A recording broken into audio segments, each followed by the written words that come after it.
আমরা আজকে নবম দশম শ্রেণীর পদার্থ বিজ্ঞান পড়াবো এবং আজকে গতির সমীকরণ নিয়ে আলোচনা করব। গতির প্রথম সমীকরণ হচ্ছে v = u + at। আমরা এই সমীকরণটি প্রতিপাদন করব। মনে করি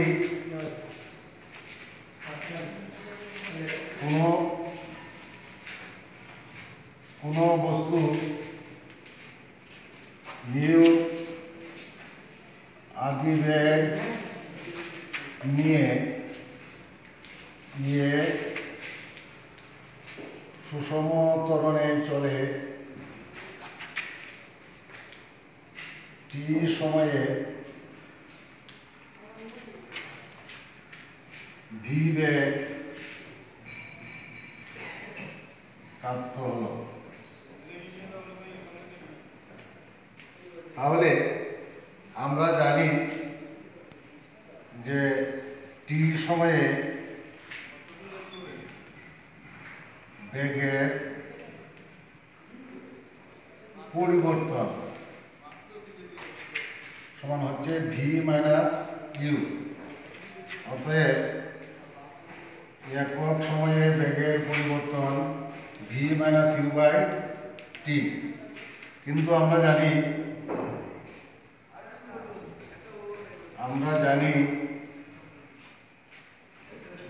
একক সময়ে বেগের পরিবর্তনকে ত্বরণ বলে।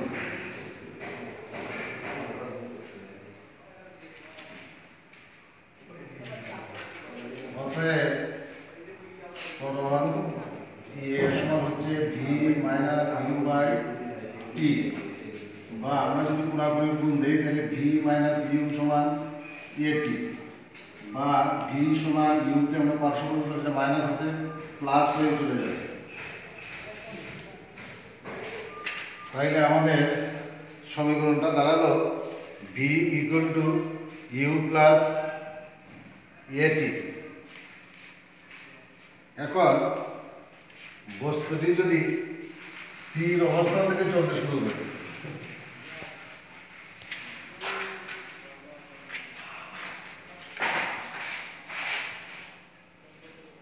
বস্তুটি যদি স্থির অবস্থান থেকে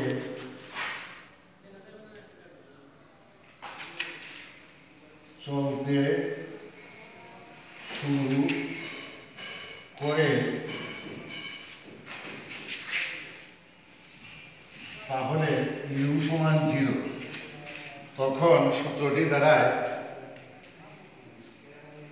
তখন v = 0 + at, বা v = at।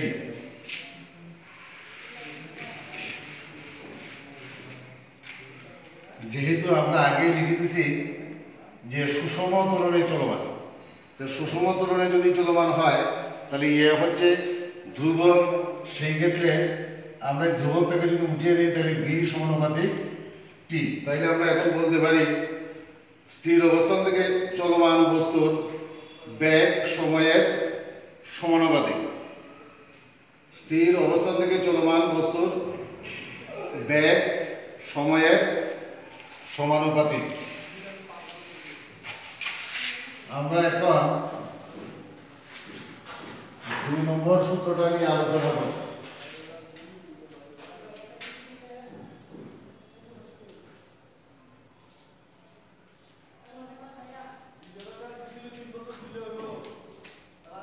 মনে করি কোনো বস্তু u আদি বেগ নিয়ে সুষম ত্বরণে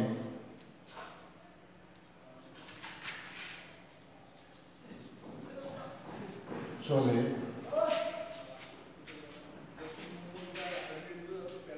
t সময়ে v বেগ প্রাপ্ত হলো। এই সময়ে বস্তুটি এস দূরত্ব অতিক্রম করে, তাহলে আমরা বলতে পারি বস্তুটির ইউ এবং ভি দুইটা বস্তু, তাদের গড় বেগ সমান হবে, যেহেতু এখানে দুইটা বস্তু আছে ইউ এবং ভি, তাদের যোগফলকে 2 দ্বারা ভাগ করলে আমরা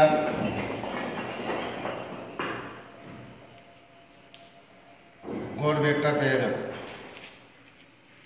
এটা হচ্ছে গাণিতিক গড়।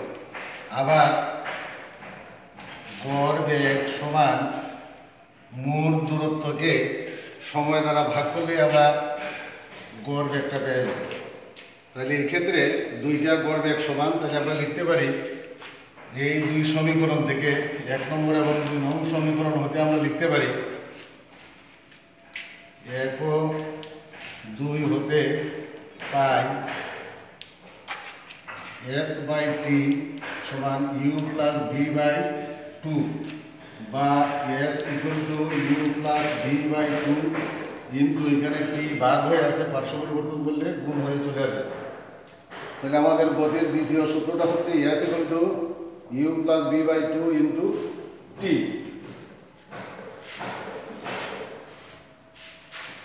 আমরা এরপরে গতির তৃতীয় সূত্র নিয়ে আলোচনা করব।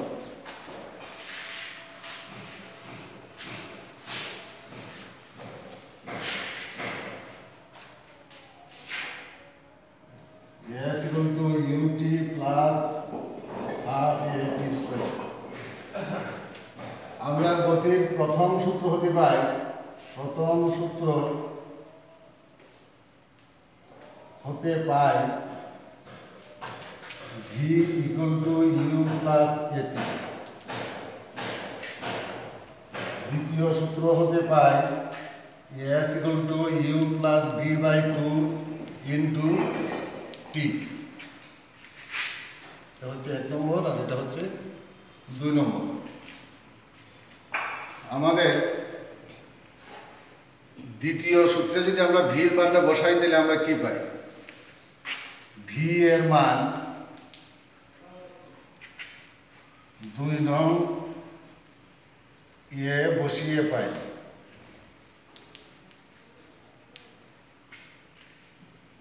s equal to u plus at by 2 into t সমান হচ্ছে 2u plus at by 2 into t। আমরা u এ যদি যোগ করি তাহলে হয়ে যায় 2u। এখন আমরা 2 দ্বারা ভাগ করব এবং t দ্বারা গুণ করব, তাহলে আমরা কি পাই ut plus half at square.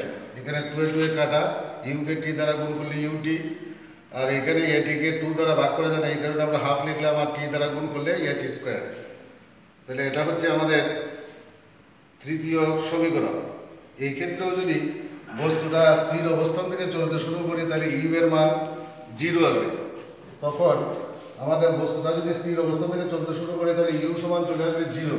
তখন সমীকরণটা দাঁড়াবে s equal to half at square.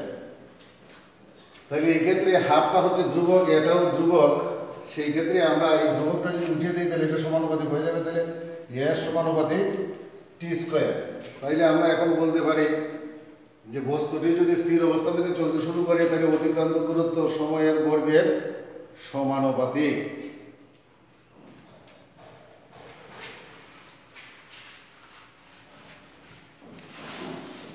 এখন আমরা চতুর্থ সমীকরণ নিয়ে আলোচনা করব।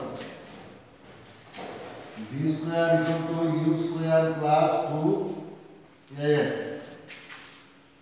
তাইলে এখানে আমাদের সমীকরণের মধ্যে t নাই, তাইলে আমরা এই প্রথম সমীকরণ থেকে t এর মানটা বের করে যদি আমরা দ্বিতীয় সমীকরণে বসিয়ে দেই তাহলে t টা চলে যাবে এবং এই সমীকরণটা চলে আসবে। তাইলে আমরা 1 নং হতে পাই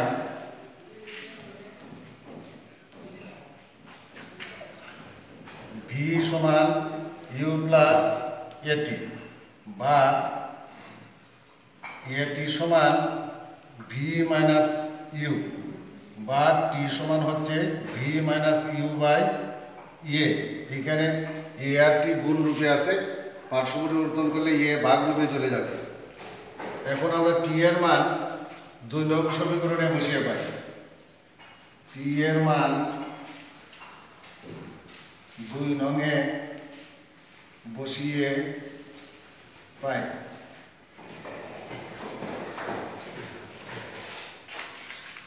S equal to u plus b by 2 into t এর মান হচ্ছে v minus u by a।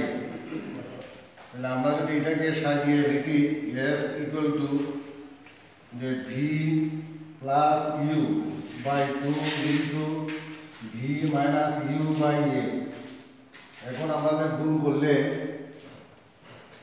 u plus v না v plus u into v minus u মানে a square minus b square সূত্র v square minus u square by 2a। এখন যদি আমরা কোনো গুণ দেই তাহলে v square minus u square সমান 2as বা v square equal to u square plus 2as। এই আমাদের সমীকরণ, চতুর্থ সমীকরণ। এখন যদি বস্তুটি যদি স্থির অবস্থা থেকে চলতে শুরু করে তাহলে u এর মান 0 হবে।